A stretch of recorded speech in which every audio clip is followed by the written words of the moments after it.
Hola a todos y bienvenidos a otro video del canal. Sí, soy Jess y aquí se habla de escritura, lectura, cosas de vivir y escribir, eventos literarios y demás. Entonces, si les interesa todo este tipo de contenido, no se preocupen, aquí vamos a estar platicando sin ningún inconveniente. Ay, extraño estar así, de verdad que fue bastante tiempo. Estoy grabando esto y todavía no ha pasado ni un mes de que me operaron, pero es que ya no podía quedarme sin hacer nada. De verdad me desespero mucho. Entonces dije, ok, vamos a hacer el tema de los videos, pero pues lógicamente pues, sí, con cuidado para no andarme alocando y demás. Entonces, por lo mismo voy a probar a no tardarme ya demasiado en muchas cosas, a modo de que pues, o sea, puedan tener la información así que breve, clara, concisa y sin estar yéndome por las ramas. Dicho esto, pues ¿qué les parece si comenzamos? Sí, el especial Madres Malvadas. ¿Qué onda con estas mujeres? La cosa está bastante fuerte, entonces vamos a ello.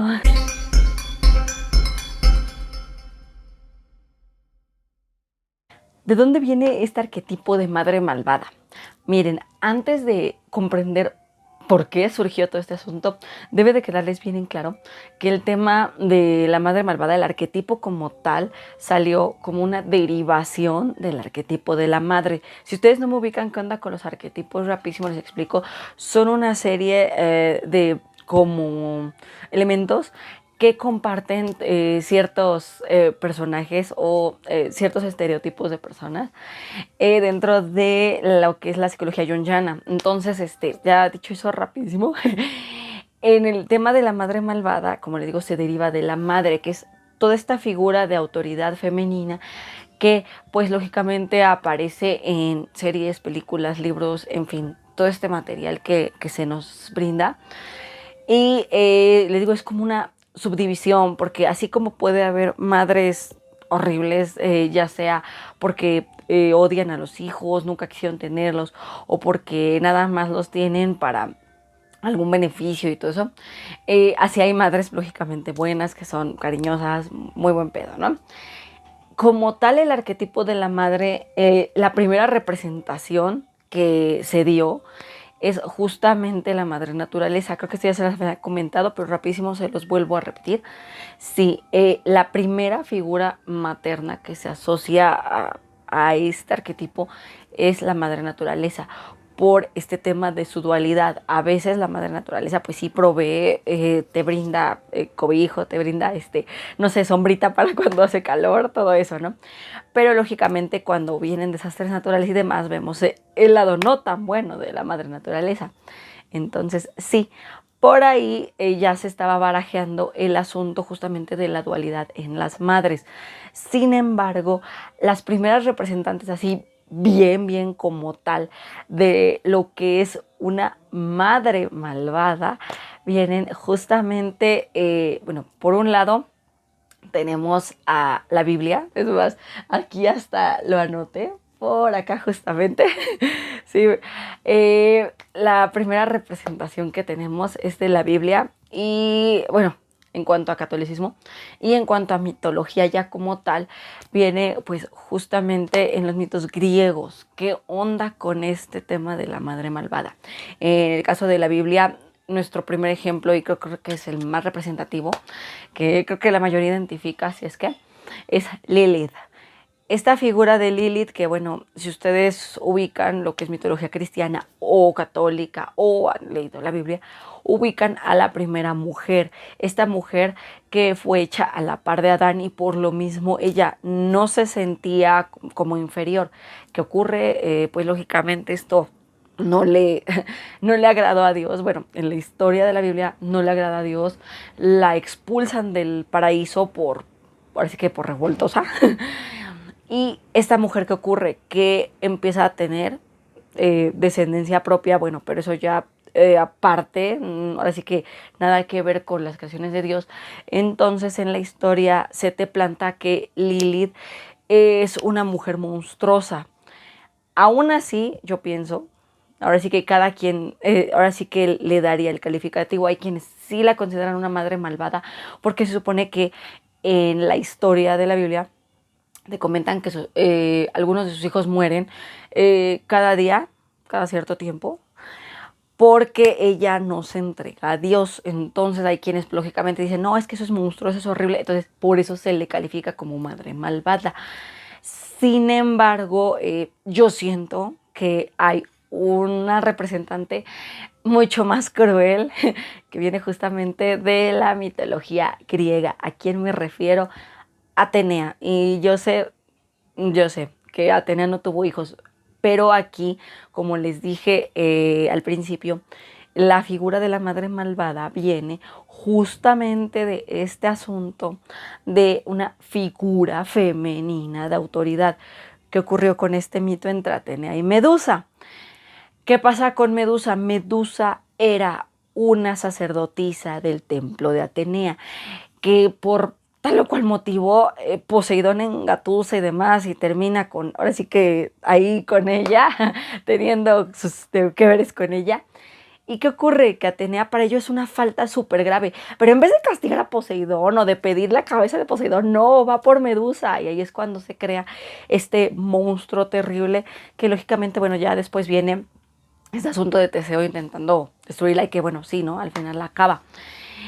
¿Qué pasa ahí? Les digo, está esta figura de autoridad que castiga a lo que podría representarse como su hija. La castiga y pues lógicamente pues de la peor forma posible.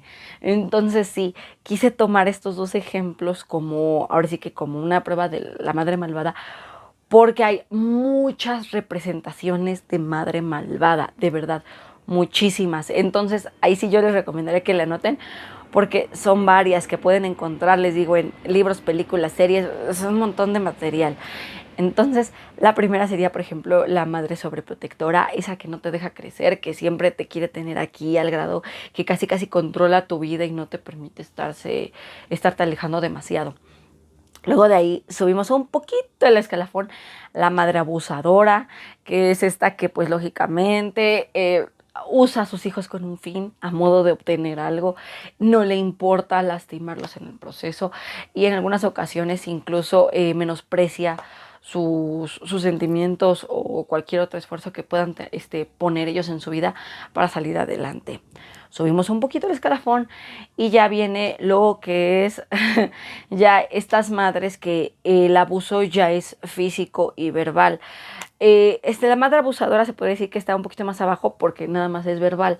Ya cuando llegas a la madre con el abuso físico y verbal, pues sí, la cosa se pone más fea porque te están atacando de dos flancos. Entonces, lógicamente, ahí se merma muchísimo lo que es la autoestima y ahí vemos personajes súper inseguros que de plano no saben qué onda, ¿no? Si tienen algún control sobre su vida, si pueden literal tomar alguna decisión o todo depende de esa mujer que los está ahora sí que amenazando, porque las cosas, les digo, ya en cuanto a autoestima están por los suelos, de verdad.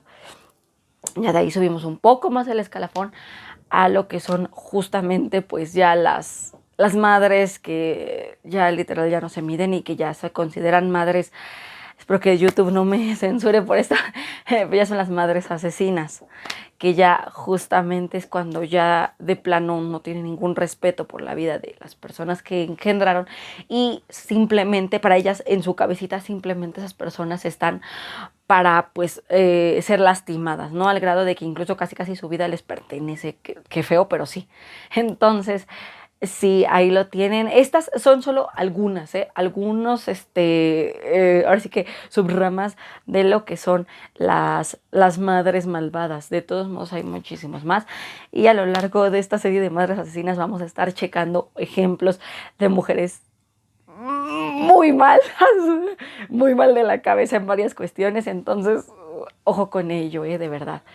Dicho esto, ya ahí tienen la primera parte de Madres Malvadas. Ya ubican un poco más de dónde sale lo que es el arquetipo, algunos representantes ya de un buen rato atrás y lógicamente ahora sí que algunas subramas de Madres Asesinas. Entonces, ¿qué les parece si nos vamos a la lectura de esta semana?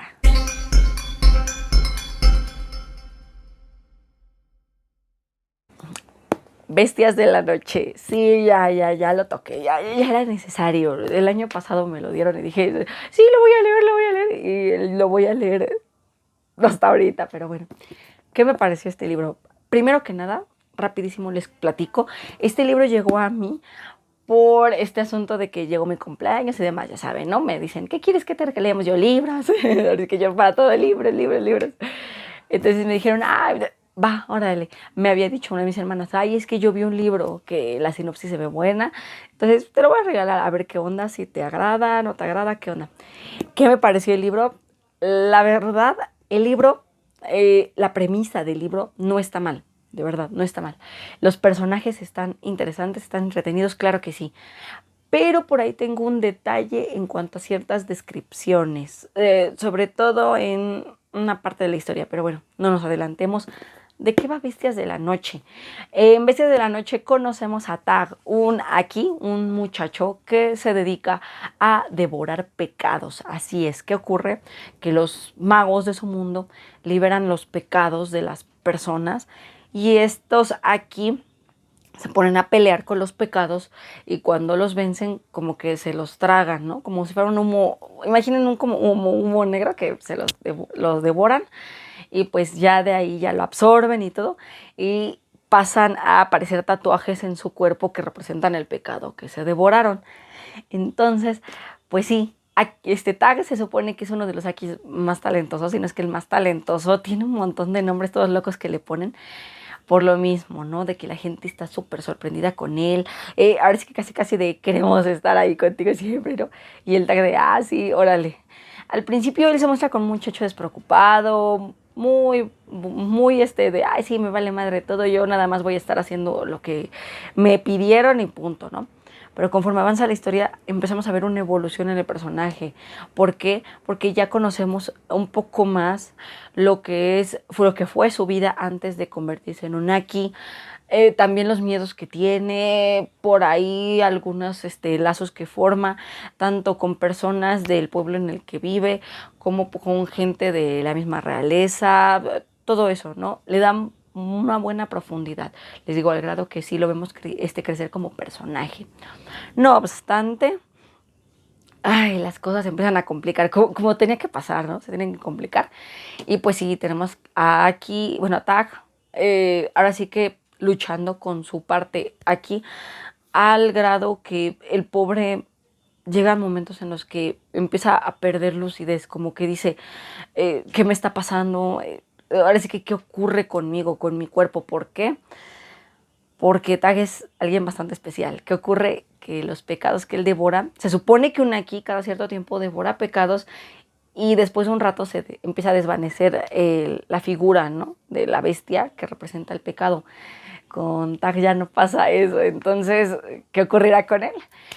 Pues sí, les digo, la premisa en sí es buena, de verdad, promete mucho. El autor, la verdad es que hizo muy buen trabajo con el libro y sí te brinda esos detallitos de conocer, ¿no? Bien lo que son los Aki, cómo viven Tag y los demás y todo este asunto.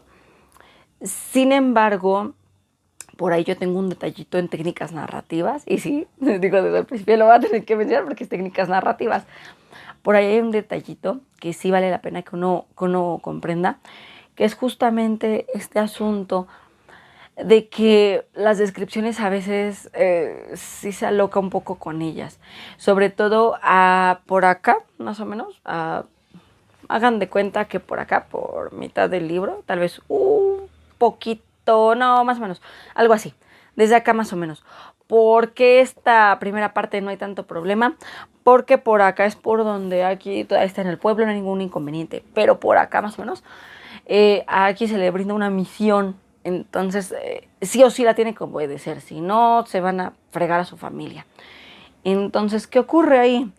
Que pues el muchacho, pues sí, en efecto, acepta su misión, pero ahí es cuando justamente empieza a tener este problema de las como alucinaciones, que le empiezan a separar de la gente por lo mismo. Y las descripciones de esas escenas, a veces sí siento que el autor como que intentaba entregarnos una explayada bien buena, pero en algunos casos yo siento que menos es más. Y hay descripciones que sí vale la pena que conozcas, por ejemplo, para ubicar qué le pasa a Tag, pero en otras dices, no, o sea, tampoco me quieras atiborrar de tanta cosa rara, entonces bájale tantito. Pero bueno, ya después eso pasa, por fortuna eso pasa, porque ya más o menos como por, no, más o menos por acá. Sí, más o menos como por acá, que ya es lo último del libro.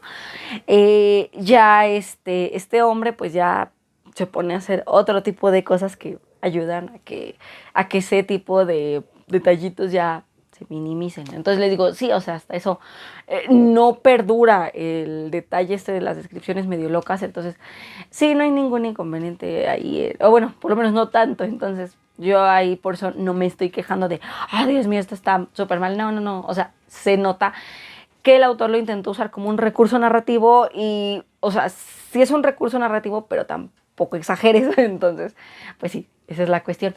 Eso les digo por un lado, por el otro, personajes, les digo, Tag fue muy bien descrito, la verdad es que sí, se ve una evolución en el personaje. Algunos dirían que en mal modo, yo pienso que no estuvo tan mal, porque por un lado sí entiendo por qué él se estaba intentando decantar por ciertas cuestiones que no puedo contar por spoilers.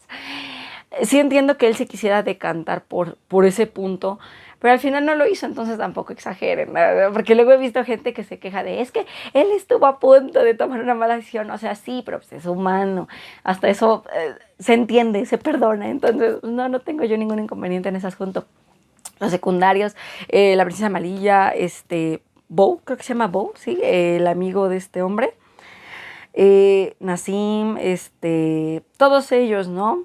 Esta Maca, Maya, no me acuerdo cómo se llama, creo que sí se llama Bo, el buen Omar, el niño también, sí, creo que sí se llama Bo, otro amigo de Tag, le digo el mismo Omar, todos ellos, la verdad es que sí tienen un buen papel, ¿no? Dentro de la historia. Entonces, yo les digo, ahí no tengo ningún inconveniente, de verdad. Son muy buenos personajes, suben muy bien la trama, le brindan un buen extra, entonces no siento hasta eso que sobren así un montón. Creo que hasta eso sí, el autor sí se midió con personajes. Ahora sí que muy importantes. Yo creo que cuando mucho, ahora sí que secundarios importantes, cuando muchos son unos 10 y es demasiado. Y me estoy pasando de la raya. Porque no en sí, todo gira en torno a Tag. Entonces sí, la verdad no tengo ahí ningún inconveniente, les digo. En cuanto a escenarios, ¿qué onda? ¿Qué me parecieron? La verdad, hay por ahí varios que sí vale la pena que señale. Por ejemplo, está este del Palacio. La verdad es que ese lugar sí da mala vibra desde un principio. Entonces sí dices, váyanse. Eso por un lado, ¿no? Por el otro, cuando este Tag está con los demás aquí, supongo yo que es como una comuna. La verdad es que está bastante interesante cómo se distribuyen. Entonces, no, la verdad no tengo ahí mucho pedo. La verdad sí, hizo un buen trabajo el autor. Hizo, la verdad, un buen armado en cuanto a estos puntos. Y la verdad es que la historia, les digo, no está mal. Sí, les digo, por ahí hay algunos detalles que sí dices, sobran, descripciones que, como les digo, sobran, pero tampoco es que decir, ay, Dios mío, todo el libro va a estar súper mal, no, para nada, literal, el final sí me dejó así de, ¿y qué va a pasar después? ¿Y qué va a pasar después? ¿Y qué va a pasar después? Entonces, sí les recomiendo que le echen un ojo al libro. Si les gusta todo esto que tiene que ver con fantasía, pero como más ubicada a un estilo muy aladinesco, muy de las mil y una noches, fíjense que yo creo que sí, les convendría checar Bestias de la Noche. La verdad está interesante el libro. Y bueno, dicho esto, ¿qué les parece si nos vamos rapidísimo a los comentarios de serie?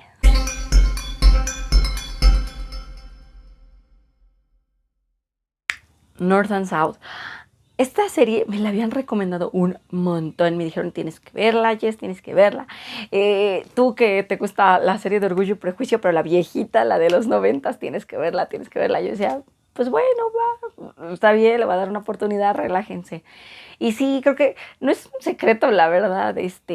Sí he visto algunas versiones de Orgullo y Prejuicio. Ya les había comentado que yo no ubicaba. No, literal, yo había visto las series, pero sin saber qué onda con el libro ni nada, porque o sea, sí las vi cuando estaba chamaca, cuando estaba más adolescente y demás, pero de verdad no ubicaba qué onda con el libro.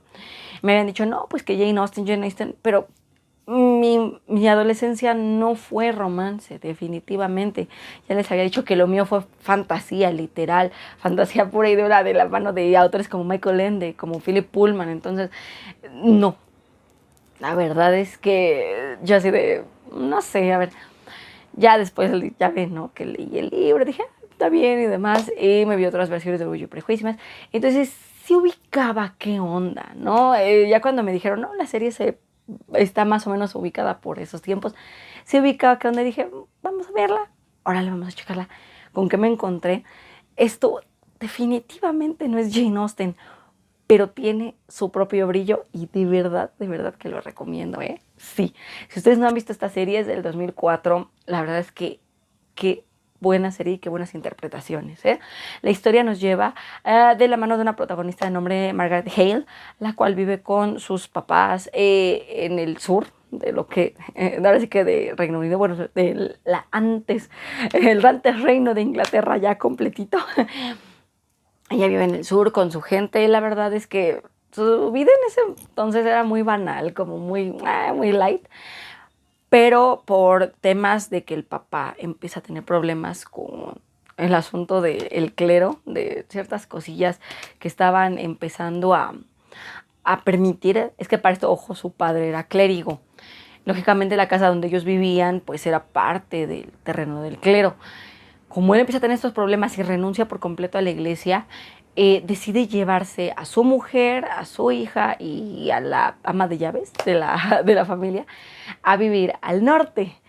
En este lugar de verdad que la gente es igual de osca y árida que en la tierra, de verdad, porque sí, son mucho más golpeados, más directos a veces. A Margaret le cuesta mucho trabajo encajar, comete muchos errores.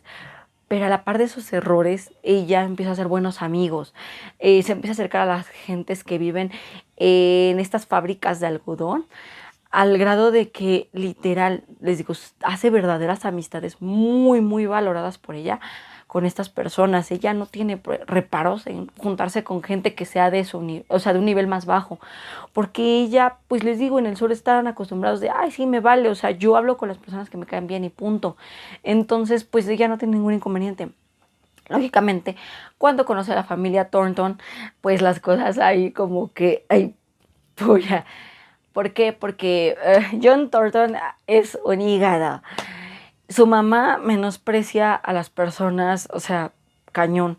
Y la hermana, literal, o sea, sobaja a quienes son de un nivel más bajo que ellas. Entonces, sí, la verdad es que por ahí sí vemos varios problemillas desde un principio entre Margaret y la familia Thornton. Sin embargo, vemos que el interés de John Thornton por Margaret Haight empieza a irse hacia otro lado, ¿no? Un lado un poco más sentimental. Ella no lo nota, la verdad, porque de verdad, o sea, está tan enfocada en otras cosas que literal creo que lo que menos le pasa por la cabeza es eso. Ya después, bueno, ya vemos ciertas cuestiones que tienen que ver con el romance, pero sin dejar de lado, ojo, sin dejar de lado el asunto de las fábricas de algodón, cómo se vivía en esa época tan manchado, de verdad, cómo la gente sufría en ese tipo de sitios. Entonces, eso me gustó a mí mucho.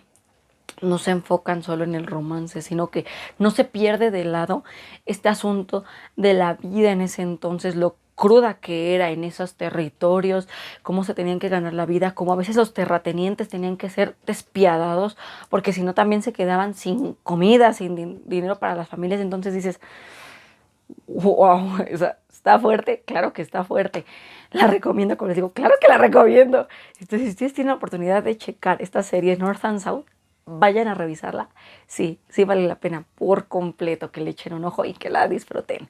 Y hasta aquí llegaría el video ahora sí que este primer video de Madres Malvadas y extras. Ahorita pues yo creo que les voy a grabar, espero otro más, esperemos otros dos más y si no, ya nada más otro más, pero sí. esperemos que les pueda ya grabar para que ahora sí que revise, edite y les pueda subir estos videos pronto, porque como saben, estos videos eran de mayo, pero pues con el asunto de la operada y demás valió gorro. Pero sí, sí, ahorita me voy a intentar poner las pilas, aunque sea, les digo, con uno o con dos más. Entonces sí, ya tengo literal todo aquí listo, para los otros. Entonces, ¿qué les parece si vamos a ello? Claro que antes de hacerlo, no dejen de suscribirse, de campanita roja, acuérdense, aquí abajo denle con todo. También aquí abajo en la descripción está mi Linktree para que puedan checar mis redes sociales, mis canales de apoyo, PayPal, Patreon y Ko-fi.